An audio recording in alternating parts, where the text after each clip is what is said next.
Good morning, cloudy day in Dublin, and we're going to do a deep dive into the vault and continue our series Sounds of the 70s. And we're still on 1970. It was a jam-packed year, so this is part 3 of 1970.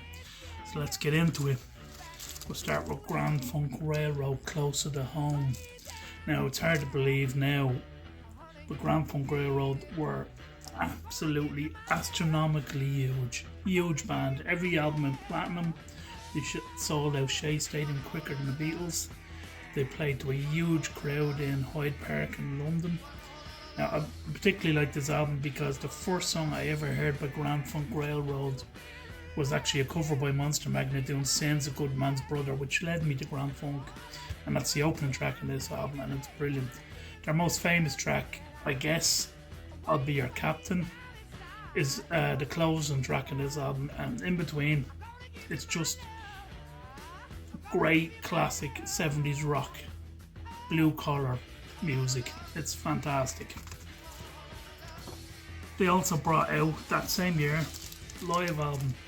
Now what I love about this live album is it's completely live, no going into the studio and fixing it, mistakes, everything in it, and the crowd are well on it, and it's a great album. The next album is one of my favourite albums of all time. It's the Groundhogs, Thank Christ for the Bomb. So if you don't know, the Groundhogs were a progressive blues band, whatever that means. I think it means they started as a blues band and then they started bringing in more progressive elements. Tony McPhee, for me, after Tony Iommi, is probably the most original guitarist ever to come out of the UK. And this album's great, and they've been covered by a lot of people, and they were heavily influential in the grunge era. And Captain Sensible from The Damned, this is his favourite album. I like it so much, in fact, that I bought three different versions of it.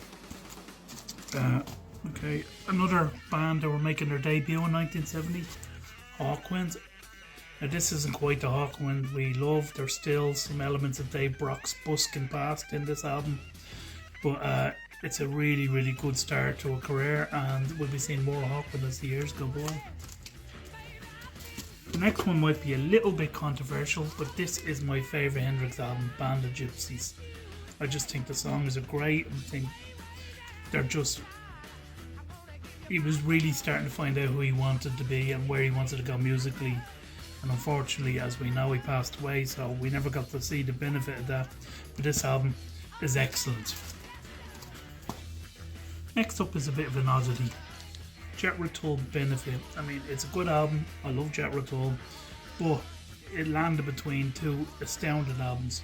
Previous to this was Stand Up, which is excellent, and after it was Aqualung, which is absolutely one of the greatest albums ever recorded as far as I'm concerned. But it's still an interesting listen. It just is in an odd space between two albums that are untouchable. Before Joe Walsh joined the crap country western bands, who are mega, and I won't mention their names, he was in the James Gang. And James Gang Rides Again, second album, went fantastic.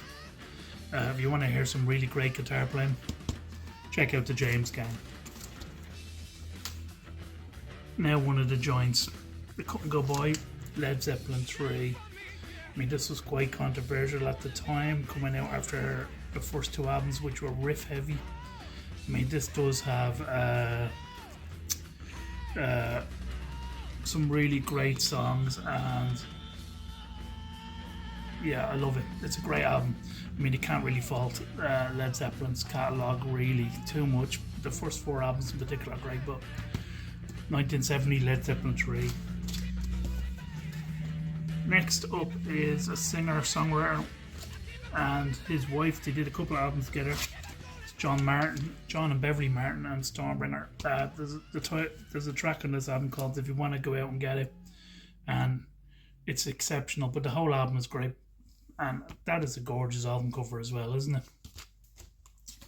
And we're going to finish up this section with Dave Mason, who left Traffic, or was pushed, depending on which side of the story to tell. And this album, Alone Together, it's really, really great guitar playing and great songs, and it's a bit forgotten about.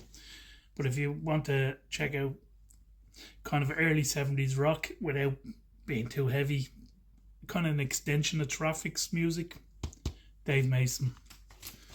So we'll get into the next part of the 70s, or 1970, and the next reel. Until then, keep it final and keep it real.